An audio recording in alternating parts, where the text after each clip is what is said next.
السلام علیکم ورحمۃ اللہ وبرکاتہ۔ مسلمانوں کا قبلہ اول مسجد اقصی، جو آج بھی فلسطین کے اندر یہودی اور صہیونی طاقتوں کے پنجے کے اندر گرفتار ہے، آج بھی وہ مسجد، وہ قبلہ اول پھر سے اپنی آزادی کے لیے کسی جانباز کمانڈر کا انتظار کر رہا ہے۔ تو ناظرین، صلاح الدین ایوبی رحمۃ اللہ علیہ، جنہوں نے قبلہ اول کو آزاد کرایا تھا، ان کا یہ قصہ شروع کرنے سے پہلے ہم آپ سے درخواست کرتے ہیں کہ برائے مہربانی ہماری اس ویڈیو کو لائک کریں، چینل کو سبسکرائب کریں اور ویڈیو کو زیادہ سے زیادہ شیئر کریں۔ پچھلے ایپیسوڈ کے اندر آپ نے سنا کہ ناجی فوجی کمانڈر تھا، جس کے زیر نگرانی 50,000 بہترین جنگجوؤں کا ایک گروپ تھا، جس کا وہ کمانڈر تھا، اور ناجی ذہنی طور پر اور دلی طور پر اسلام کا خیرخواہ نہیں تھا، بلکہ اس کے اندر آہستہ آہستہ شاہ صلاح الدین ایوبی رحمۃ اللہ علیہ کے لیے بغض اور کینہ بھرنا شروع ہو گیا تھا۔ اسی کے ساتھ ساتھ آپ نے سنا تھا کہ ناظم نے یوں جواب دیا تھا کہ ناجی نہ کسی کا حکم لیتا ہے اور نہ کسی کی بات سنتا ہے، وہ صرف اپنی منواتا ہے۔ تو آئیے ہم قصہ شروع کرتے ہیں۔ تم نے سنا علی؟ صلاح الدین ایوبی نے کہا، یہ لوگ کہہ گئے ہیں کہ ناجی کسی سے حکم لیا نہیں کرتا، اپنی منوایا کرتا ہے۔ ہاں، علی نے جواب دیا، میں نے سن لیا ہے۔ اگر میں چہرے پہچاننے میں غلطی نہیں کرتا تو میری رائے میں باڈی گارڈز کا یہ کمانڈر، جس کا نام ناجی ہے، ناپاک ذہنیت کا انسان ہے۔ اس کے متعلق میں پہلے بھی کچھ جانتا ہوں۔ یہ فوج جو ہمارے خزانے سے تنخواہ لیتی ہے، دراصل ناجی کی ذاتی فوج ہے۔ اس نے حکومتی حلقوں میں ایسی سازشیں کی ہے جنہوں نے انتظامی ڈھانچے کو بے حد کمزور کر دیا ہے۔ آپ کا یہ فیصلہ بالکل بجا ہے کہ فوج میں یہاں کے ہر خطے کی سپاہی ہونے چاہیے۔ میں آپ کو تفصیلی معلومات فراہم کروں گا۔ مجھے شک ہے کہ سوڈانی فوج ناجی کی وفادار ہے، ہماری نہیں۔ آپ کو اس فوج کی ترتیب اور تنظیم بدلنی پڑے گی یا ناجی کو سبکدوش کرنا پڑے گا، مطلب معزول کرنا پڑے گا۔ صلاح الدین ایوبی رحمۃ اللہ علیہ نے جواب دیا، میں اپنی صفوں میں ہی اپنے دشمن پیدا نہیں کرنا چاہتا۔ ناجی گھر کا بھیدی ہے، اس کے سبکدوش کرنے سے اپنا دشمن بنا لینا لازم آئے گا، اور یہ دانشمندی کی بات نہیں ہے۔ ہماری تلوار غیروں کے لیے ہے، اپنوں کا خون بہانے کے لیے نہیں۔ میں ناجی کی ذہنیت کو پیار اور محبت سے بدل سکتا ہوں۔ تم اس فوج کی ذہنیت معلوم کرنے کی کوشش کرو، مجھے صحیح اطلاع دو کہ فوج کہاں تک ہماری وفادار ہے۔ مگر ناجی اتنا کچا آدمی نہیں تھا، اس کی ذہنیت پیار اور محبت کے بکھیڑوں سے آزاد تھی۔ اسے اگر پیار تھا تو اپنے اقتدار اور شیطانیت کے ساتھ تھا۔ اس لحاظ سے وہ پتھر تھا، مگر جسے اپنے جال میں پھنسانا چاہتا تھا، اس کے سامنے موم ہو جایا کرتا تھا۔ اس نے صلاح الدین ایوبی کے ساتھ یہی رویہ اختیار کیا۔ اس کے سامنے وہ بیٹھا نہیں تھا، ہاں میں ہاں ملاتا چلا جاتا تھا۔ اس نے مصر کے مختلف خطوں سے ایوبی کے حکم کے مطابق فوج کے لیے بھرتی شروع کر دی تھی، حالانکہ یہ کام اس کی مرضی کے خلاف تھا۔ دن گزرتے جا رہے تھے، صلاح الدین ایوبی اسے کچھ پسند کرنے لگا تھا۔ ناجی نے اسے یقین دلایا تھا کہ سوڈانی باڈی گارڈز فوج حکم کی منتظر ہے اور یہ قوم کی توقعات پر پوری اترے گی۔ ناجی صلاح الدین ایوبی کو 2-3 مرتبہ کہہ چکا تھا کہ وہ باڈی گارڈز کی طرف سے اسے دعوت دینا چاہتا ہے اور فوج اس کے اعزاز میں جشن منانے کے لیے بےتاب ہے، لیکن صلاح الدین ایوبی مصروفیت کی وجہ سے یہ دعوت قبول نہیں کر سکے۔ رات کا وقت تھا، ناجی اپنے کمرے میں اپنے 2 معتمد جونیئر کمانڈروں کے ساتھ بیٹھا شراب پی رہا تھا۔ 2 ناچنے والیاں ہلکی ہلکی موسیقی کی آواز پر ناچ رہی تھی۔ ان کے پاؤں میں گھنگرو نہیں تھے، ان کے جسموں پر کپڑے صرف اسی قدر تھے کہ ان کے صدر ڈھک سکیں۔ اس رقص میں خمار کا اثر تھا۔ دربان اتنے میں اندر آیا اور ناجی کے کان میں کچھ کہا۔ ناجی جب شراب اور رقص میں ہوتا تھا تو کوئی مخل ہونے کی جرت نہیں کر سکتا تھا۔ صرف دربان کو معلوم تھا کہ وہ کون سا ضروری کام ہے جس کی خاطر ناجی عیش و طرب کی محفل سے اٹھا کرتا تھا، ورنہ وہ اندر آنے کی جرت نہ کرتا۔ اس کی بات سنتے ہی ناجی باہر نکل گیا اور دربان اسے دوسرے کمرے میں لے گیا۔ وہاں سوڈانی لباس میں ملبوس ایک ادھیڑ عمر آدمی بیٹھا تھا، اس کے ساتھ ایک جوان لڑکی تھی۔ ناجی کو دیکھ کر وہ اٹھی۔ ناجی اس کے چہرے اور قد و قامت اور کاٹ کی دلکشی دیکھ کر ٹھٹک گیا۔ وہ عورتوں کا شکاری تھا، اسے عورتیں صرف اپنی عیاشی کے لیے درکار نہیں ہوتی تھی، ان سے وہ اور بھی کئی کام لیا کرتا تھا، جن میں ایک کام یہ تھا کہ وہ نہایت خوبصورت یاب لڑکیوں کے ذریعے بڑے بڑے افسروں کو اپنی مٹھی میں رکھتا تھا، اور ایک کام یہ بھی تھا کہ وہ انہی امیروں وزیروں کو بلیک میل کرنے کے لیے بھی استعمال کرتا تھا اور ان سے وہ جاسوسی بھی کراتا تھا۔ جس طرح قصاب جانور کو دیکھ کر بتلا دیتا ہے کہ اس کا گوشت کتنا ہے، اسی طرح ناجی لڑکی کو دیکھ کر اندازہ کر لیا کرتا تھا یہ کس کام کے لیے زیادہ ٹھیک رہے گی۔ لڑکیوں کے بیوباری اور بردہ فروش اکثر ناجی کے پاس آتے جاتے رہتے تھے۔ یہ آدمی بھی ایسے ہی بیوپاریوں سے لگتا تھا۔ لڑکی کے متعلق اس نے بتایا کہ تجربے کار ہے، ناچ بھی سکتی ہے اور پتھر کو زبان کے میٹھے زہر سے پانی میں تبدیل کر سکتی ہے۔ ناجی نے اس کا تفصیل انٹرویو لیا۔ وہ اس فن کا ماہر تھا۔ اس کے مطابق اس نے لڑکی کا امتحان لیا اور اس نے یہ رائے قائم کی کہ جس کام کے لیے وہ ایک اور لڑکی کو تیار کر رہا تھا اس کے لیے یہ لڑکی تھوڑی سی ٹریننگ کے بعد موزوں ہو سکتی ہے۔ سودا طے ہو گیا۔ بیوپاری قیمت وصول کر کے چلا گیا۔ ناجی لڑکی کو اس کمرے میں لے گیا جہاں اس کے دو ساتھی رقص اور شراب سے دل بہلا رہے تھے۔ اس نے لڑکی کو ناچنے کے لیے کہا۔ لڑکی نے جب چوغا اتار کر جسم کو دو ہی بل دیے تو ناجی اور اس کے ساتھ بیٹھے ہوئے اس کے ساتھی تڑپ اٹھے۔ پہلی دونوں ناچنے والیوں کے رنگ پھیکے پڑ گئے۔ اس نئی لڑکی کے سامنے ان کی قدر کم ہوتی چلی گئی۔ ناجی نے اس وقت محفل برخاست کر دی اور اس لڑکی کو اپنے پاس بٹھا کر سب کو باہر نکال دیا۔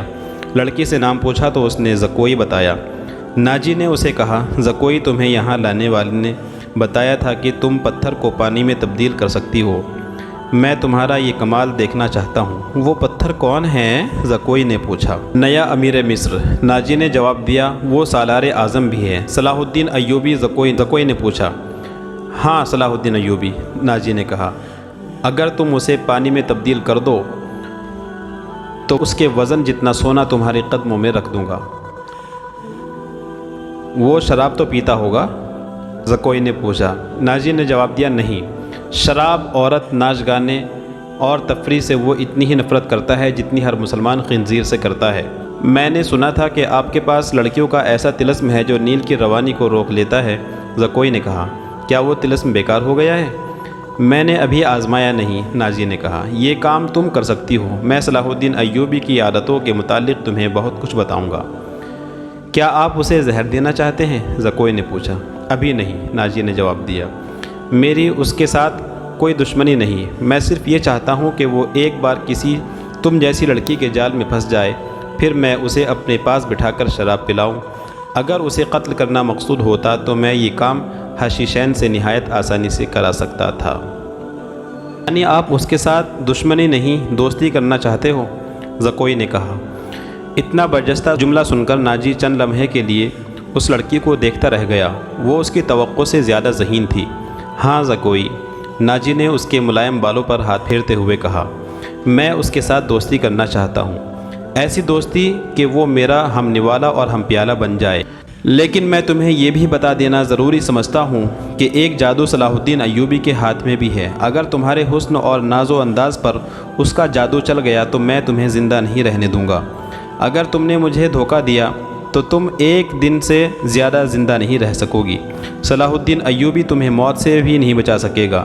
تمہاری زندگی اور موت میرے ہاتھ میں ہیں، تم مجھے دھوکہ نہیں دے سکو گی۔ اسی لیے میں نے تمہارے ساتھ کھل کر باتیں کی ہے، ورنہ میرے رتبے اور حیثیت کا آدمی ایک پیشہ ور لڑکی کے ساتھ پہلی ملاقات میں ہی ایسی باتیں کبھی نہیں کرتا۔ زکوئی نے کہا، یہ آپ کو آنے والا وقت بتلائے گا کہ کون کس کو دھوکہ دیتا ہے۔ مجھے یہ بتائیے کہ صلاح الدین ایوبی تک میری رسائی کس طرح ہوگی؟ ناجی نے کہا، میں اسے ایک جشن میں بلا رہا ہوں، اسے رات اپنے یہاں رکھوں گا اور تمہیں اس کی خوابگاہ میں داخل کر دوں گا۔ میں نے تمہیں اسی مقصد کے لیے بلایا ہے، آگے میں خود سنبھال لوں گا۔ لڑکی بولی، ٹھیک ہے، میں بھی خود سنبھال لوں گی۔ وہ رات گزر گئی، پھر اور کئی راتیں بھی گزر گئی۔ صلاح الدین ایوبی انتظامی کاموں اور نئی فوج تیار کرنے میں اتنا مصروف رہا کہ ناجی کی دعوت قبول کرنے کا وقت نہ نکال سکا۔ علی بن سفیان نے اسے ناجی کے متعلق جو رپورٹ دی اس سے وہ پریشان ہو گیا۔ اس نے علی سے کہا، تو اس کا مطلب یہ ہے کہ یہ شخص صلیبیوں سے زیادہ خطرناک ہے، یہ ایک سانپ ہے جسے مصر کی امارت آستین میں پال رہی ہے۔ علی بن سفیان نے ناجی کی تخریب کاری کی تفصیل سنائی کہ اس نے کس طرح کس کس بڑے آدمی کو اپنے ہاتھ میں لیا اور انتظامیہ میں منمانی کرتا رہا۔ پھر کہا اور جس سوڈانی سپاہ کا وہ سالار ہے وہ ہماری بجائے اس کی وفادار ہے، کیا آپ اس کا کوئی علاج سوچ سکتے ہیں؟ صرف سوچ ہی نہیں سکتا، صلاح الدین ایوبی نے جواب دیا، علاج شروع کر چکا ہوں۔ مصر سے جو سپاہ بھرتی کی جا رہی ہے اسے میں سوڈانی محافظوں میں گڈمڈ کر دوں گا، یعنی ملا دوں گا۔ پھر یہ فوج سوڈانی ہوگی نہ مصری۔ ناجی کی یہ طاقت بکھر کر ہماری فوج میں جذب ہو جائے گی۔ ناجی کو میں اس کے صحیح ٹھکانے پر لے آؤں گا، اور میں یہ بھی وثوق سے کہہ سکتا ہوں کہ اس نے صلیبیوں کے ساتھ بھی ہاتھ ملا رکھا ہے۔ علی بن سفیان نے کہا، آپ سلطنت اسلامیہ کو ایک مضبوط مرکز پر لا کر اسلام کو وسعت دینا چاہتے ہیں، مگر ناجی آپ کے خواب کو دیوانے کا خواب بنا رہا ہے۔ تم اس سلسلے میں کیا کر رہے ہو؟ یہ مجھ پر چھوڑے، علی بن سفیان نے جواب دیا۔ میں کچھ کروں گا وہ آپ کو ساتھ ساتھ بتاتا رہوں گا، آپ مطمئن رہے۔ میں نے اس کے گرد جاسوسوں کی ایسی دیوار کھڑی کر دی ہے جس کی آنکھیں بھی ہیں، کان بھی ہے اور دیوار متحرک ہے۔ یوں سمجھ لیں کہ میں نے اسے اپنے جاسوسی قلعے کے اندر قید کر لیا ہے۔ صلاح الدین ایوبی کو علی بن سفیان پر اس قدر اعتماد تھا کہ اس سے اس کی درپردہ کارروائی کی تفصیل نہیں پوچھی۔ علی نے اس سے پوچھا، معلوم ہوا ہے وہ آپ کو جشن کے لیے دعوت دے رہا ہے؟ اگر یہ بات صحیح ہے تو اس کی دعوت اس وقت قبول کیجیے گا جب میں آپ کو بتاؤں گا۔ ایوبی اٹھا اور ہاتھ پیٹھ کے پیچھے باندھے اور ٹہلنے لگا۔ اس کی آہ نکل گئی، وہ رک گیا اور بولا، بن سفیان، زندگی اور موت تو اللہ کے ہاتھ میں ہے۔ بے مقصد زندگی سے کیا یہ بہتر نہیں کہ انسان پیدا ہوتے ہی مر جائے؟ کبھی کبھی یہ سوچ دماغ میں آ جاتی ہے کہ وہ لوگ شاید خوش نصیب ہیں جن کی قومی حس مردہ ہوتی ہے اور جن کا کوئی کردار نہیں ہوتا، بڑے بڑے مزیدار کھانے کھاتے ہیں، عیش کے ساتھ زندگی گزارتے ہیں اور اپنی آئی پر مر جاتے ہیں۔ وہ بد نصیب ہے امیر محترم، علی بن سفیان نے کہا۔ ہاں بن سفیان، صلاح الدین ایوبی نے کہا، میں جب انہیں خوش نصیب کہتا ہوں تو یہی بات معلوم نہیں کون میرے کان میں کہہ دیتا ہے جو تم نے کہی ہے کہ وہ بد نصیب ہے، مگر سوچتا ہوں کہ ہم نے تاریخ کا دھارا اس موڑ پر نہ بدلا تو ملت اسلامیہ بکھر کر وادیوں، جنگلوں اور صحراؤں میں کھو جائے گی۔ ملت کی خلافت 3 حصوں میں بٹ گئی ہے، امیر منمانی کر رہے ہیں اور صلیبیوں کے آلائے کار بنتے جا رہے ہیں۔ مجھے یہ ڈر بھی محسوس ہونے لگا ہے کہ مسلمان اگر زندہ رہے تو وہ ہمیشہ صلیبیوں کے غلام اور آلائے کار بن کر رہیں گے۔ وہ اسی پہ خوش رہیں گے کہ زندہ ہیں، مگر قوم کی حیثیت سے وہ مردہ ہوں گے۔ ذرا نقشہ دیکھو علی، آدھی صدی میں دیکھو ہماری سلطنت کا نقشہ کتنا سکڑ گیا ہے۔ وہ خاموش ہو گیا، سر جھکا کر ٹہلنے لگا، پھر رک گیا اور سر کو جھٹک کر علی بن سفیان کو دیکھا۔ کہنے لگا، جب تباہی اپنے اندر سے اٹھے تو اسے روکنا محال ہو جاتا ہے۔ اگر ہماری خلافت اور امارتوں کا یہی حال رہا تو صلیبیوں کو ہم پر حملے کرنے کی ضرورت پیش نہیں آئے گی۔ تقریباً مسلمان قوم کے اندر جو مخبرین پائے جاتے ہیں، جو پولیس والوں کے یا حکومت کے مخبر ہوتے ہیں، آج ان کی کنڈیشن بھی انہی سانپوں کی طرح ہوتی ہے جو آستین میں پلتے ہیں۔ وہ آگ جس میں ہم اپنا ایمان، اپنا کردار اور اپنی قومیت جلا رہے ہیں، اس میں صلیبی آہستہ آہستہ تیل ڈالتے رہیں گے۔ ان کی سازشیں ہمیں آپس میں لڑاتی رہیں گی۔ میں شاید اپنا عزم پورا نہ کر سکوں، میں شاید صلیبیوں سے شکست بھی کھا جاؤں، لیکن میں قوم کے نام ایک وصیت چھوڑنا چاہتا ہوں، وہ یہ ہے کہ کسی غیر مسلم پر کبھی بھروسہ نہ کرنا۔ شاہ صلاح الدین ایوبی رحمۃ اللہ علیہ کی وصیت کیا ہے؟ وہ یہ ہے کہ کسی غیر مسلم پر کبھی بھروسہ نہ کرنا، ان کے خلاف لڑنا ہے تو لڑ کر مر جانا، کسی غیر مسلم کے ساتھ کبھی سمجھوتا اور کوئی معاہدہ نہ کرنا۔ آپ کا لہجہ بتا رہا ہے جیسے آپ اپنے عزم سے مایوس ہو گئے ہیں، علی بن سفیان نے کہا۔ مایوس نہیں، صلاح الدین ایوبی نے کہا، جذباتی۔ علی، میرا ایک حکم متعلقہ شعبے تک پہنچا دو، بھرتی تیز کر دو اور کوشش کرو کہ فوج کے لیے زیادہ سے زیادہ ایسے آدمی رکھو جو جنگ کا تجربہ حاصل کر چکے ہوں۔ ہمارے پاس اتنی لمبی تربیت کا وقت نہیں ہے، نہ اتنی لمبی ترتیب کا وقت ہے۔ بھرتی ہونے والوں کا مسلمان ہونا لازمی قرار دے دو، اور تم اپنے لیے ذہن نشین کر لو کہ ایسے جاسوسوں کا ایک دستہ تیار کرو جو دشمن کے علاقے میں جا کر جاسوسی بھی کرے اور شبخون بھی مارے۔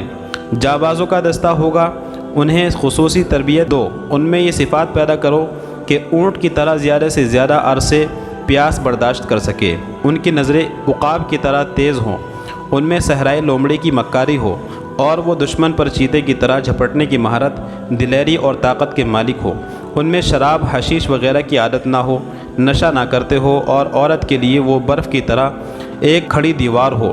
بھرتی تیز کر دو بن سفیان، اور یہ یاد رکھو میں ہجوم کا قائل نہیں، مجھے لڑنے والوں کی ضرورت ہے، خواہ تعداد تھوڑی ہو، ان میں قومی جذبہ ہو اور وہ میرے عزم کو سمجھتے ہوں، کسی کے دل میں یہ شبہ نہ ہو کہ اسے کیوں لڑایا جا رہا ہے۔